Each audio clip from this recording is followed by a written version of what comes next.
Hi, thank you for joining me. Today I'm going to do another tag video, and this is created by Tiffany from the book channel About to Read. So I'll get into questions, there's quite a few of them. So yeah, let's just see what this is about.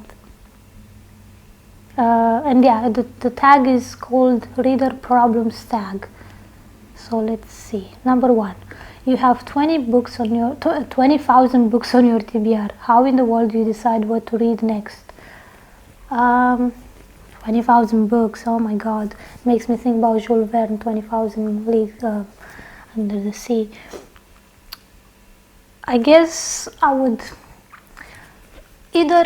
pick a book by an author I've read before and really enjoyed, but like really enjoyed. I would check out the covers, although 20,000 covers is a lot to check out, but I would probably check out the covers and the tags, and whichever piques my interest in that moment in time, depending on the mood, that's what I would read. That's how I would narrow them down. Anyway, 20,000 books. My TBR is long, but not that long. I mean, I should use Goodreads more often, I guess. So 2, you're halfway through a book and you're just not loving it. Do you quit or are you committed? I used to do that. I used to hate DNFing books, not finishing them. So I would commit to just finishing a book, just even if I didn't necessarily enjoy it as much as I would have liked. I would finish it. I would struggle and finish it just because I didn't like leaving in business unfinished. But because in the last few years I've been focusing a lot on writing my own books, I don't have the time to spend on books which are simply garbage, or not necessarily garbage, but they're not keeping my interest piqued, and simply it's just time is too short. I don't want to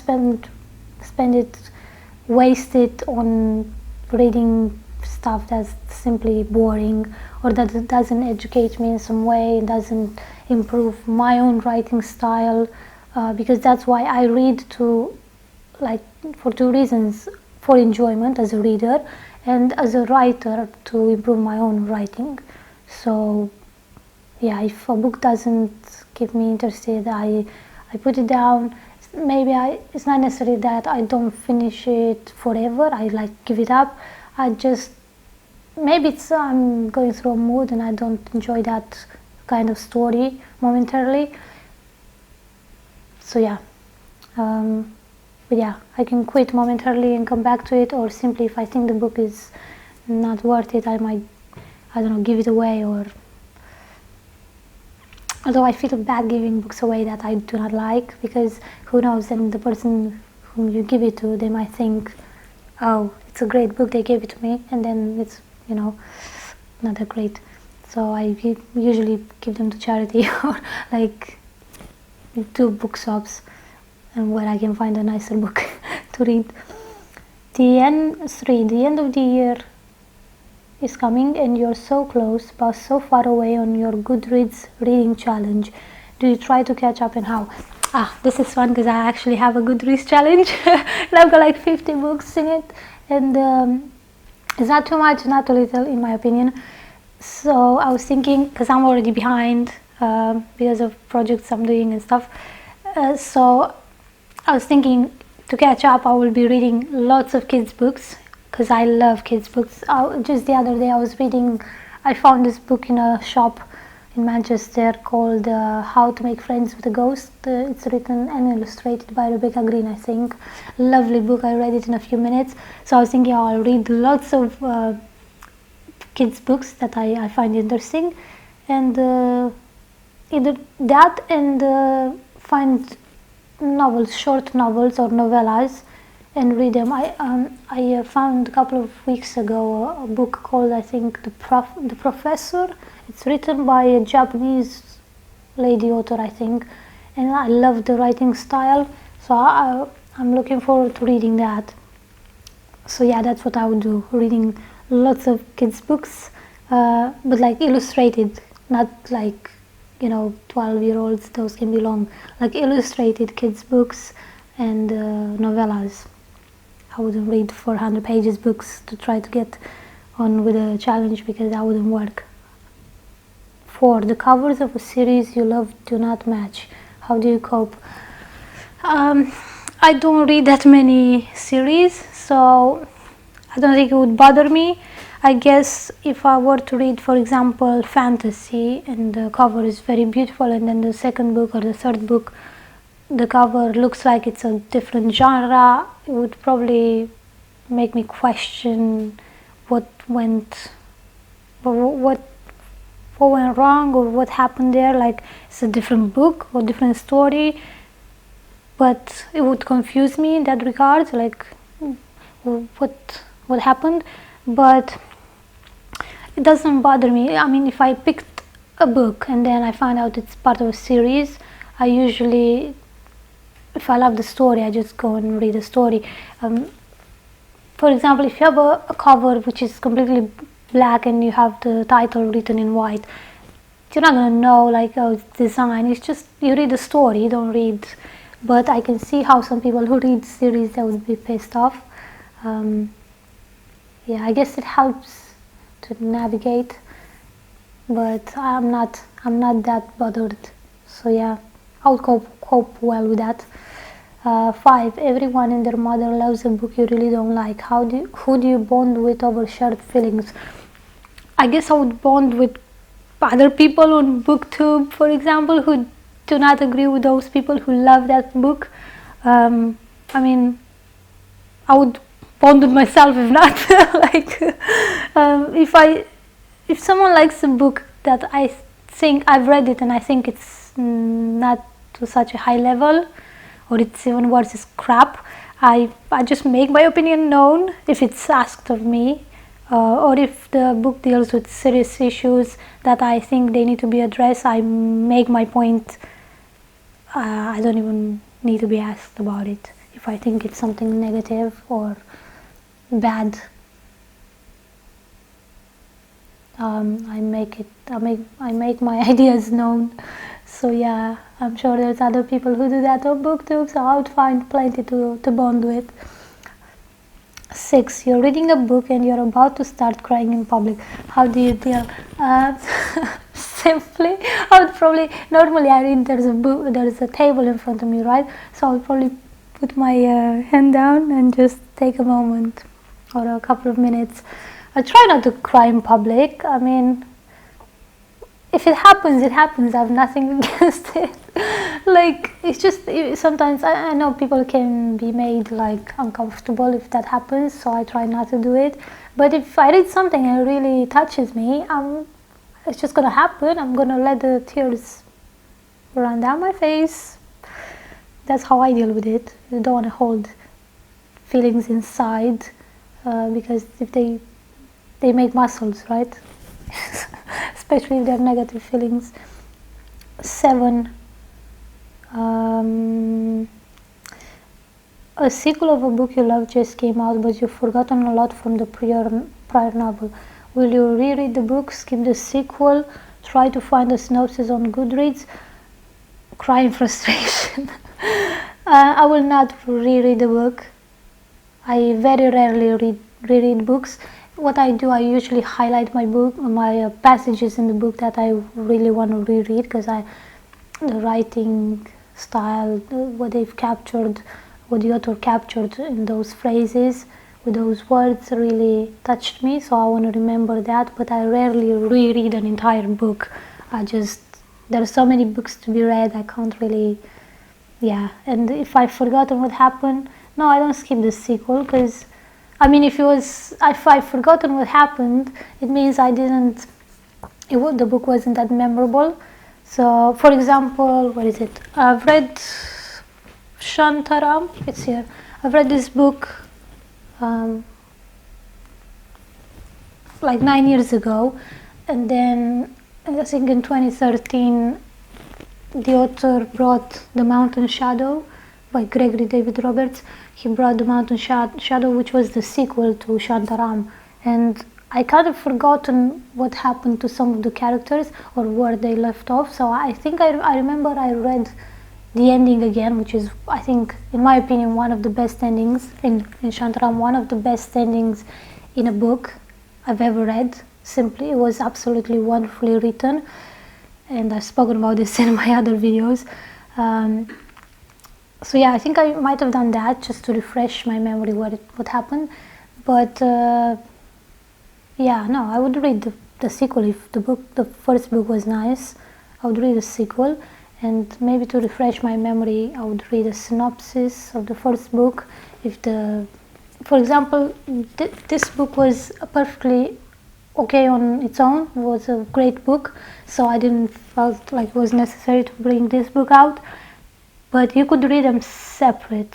I mean, obviously, if you read this after you read that, your experience would be tremendously improved. But yeah, this stands on its own. So yeah, it depends. I would, if I like the story, I would read the sequel, and to refresh my memory, I would read a synopsis. Yeah, I think that's what I would do. So I would not cry in frustration. I don't think, yeah, I mean, it never happened to me. That would be over the top. 8. You do not want anyone borrowing your books. How do you politely tell people nope when they ask? I think my way of dealing with that would be to tell them that I'm working on a project. I would tell them I'm writing a book, non-fiction book, for example, or even fiction. I would tell them I need this book at the moment, or I would either tell them I haven't read the book yet, even if you can see it's on my shelf. I haven't read it. I've got many books I haven't read yet, so that's one of them. That would be a way to get away from borrowing the book to someone. But another would be to tell them I'm writing this non-fiction book, and I really need this because I need the book by my side to refer to particular passages in the book. So that would be a valid point, because I'm a writer, so people would believe me. I like borrowing books. I like bringing people to their attention, bringing books to people's attention. But it did happen to me a couple of times where I've given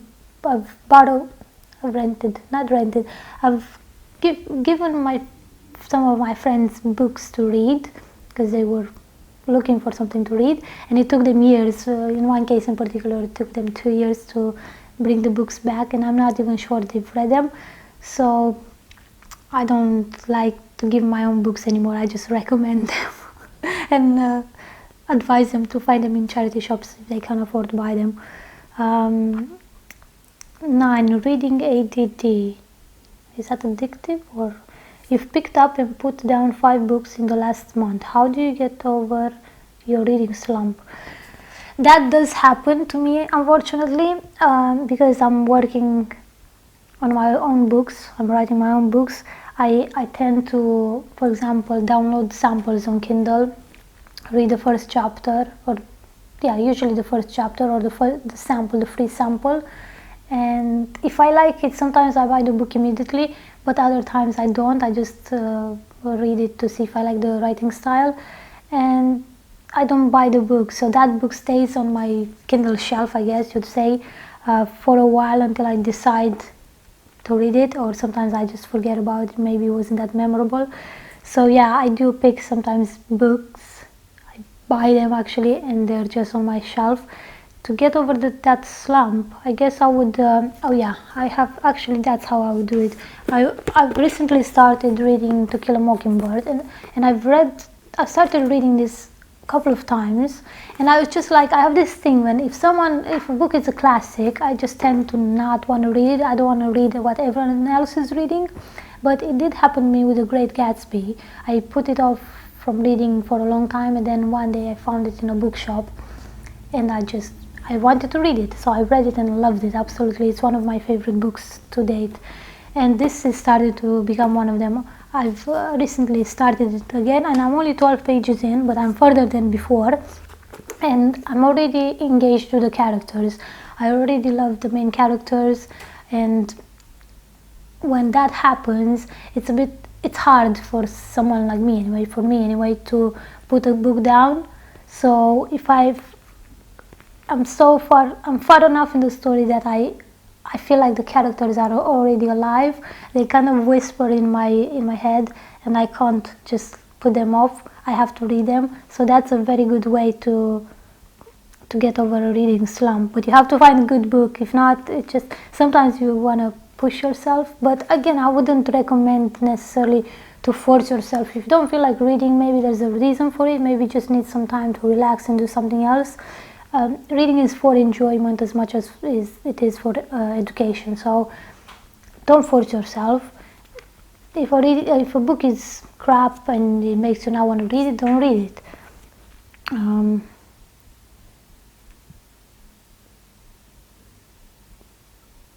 If you do not want anyone. 10. There are so many new books coming out that you're dying to read. How many do you actually buy? What happens, I'm not one of those people who's like, oh, it's 2019, I want to read all the books that have been published this year and maybe they're nominated for a prize or whatever. No, I usually like, if I find a book that piques my interest and intrigues me, it can be from 1965, I would read it today or, in 2019. But if I were to be like really into it, like really want to read all the books that are coming out, actually I am going to an event in July I'm really excited about. Hopefully, if nothing bad happens, I'm meeting this author I love. A couple of years back a movie came out adapted after his novel, and he wrote the screenplay for the movie as well. So I'm really excited to meet him and read his new book. I've read an extract from it, and I love the writing style. So I'm really excited to read that novel. But if there would be lots of them, many books coming out, and I would want to read them all, how many I would actually buy? I would buy the ones I can afford, and I would pick the best ones that interest me, the ones that sound more interesting, and those are the ones I would buy. If I could afford to buy them all, I would probably buy them all, obviously, but probably that wouldn't be the case, not at the moment, unfortunately. 11. After you've bought the new books you can't wait to get to, how long do they sit on your shelf before you get to them? It depends. It can be a couple of hours, it can be months, it can be weeks, it can even be years sometimes. Like I've got this one, for example, François Sagan, Bonjour Tristesse. I've started reading it and I like the style, but for some reason I wasn't really into reading that kind of story at the time, and I put it down, but I will get back to it. So it depends. I can read some stuff quicker, and other books take me longer. Yeah, if I'm writing my own books and working on other projects, like I can read 5-10 books in a week sometimes. And sometimes it can take me not months necessarily, but like it even take me weeks to read a book. And maybe that sounds bad to some of you, but I think it's just the way I've been all my life. Sometimes I like to read a lot a certain period, sometimes I don't. I like doing other things. So yeah. Thank you for watching. I'm not going to tag anyone.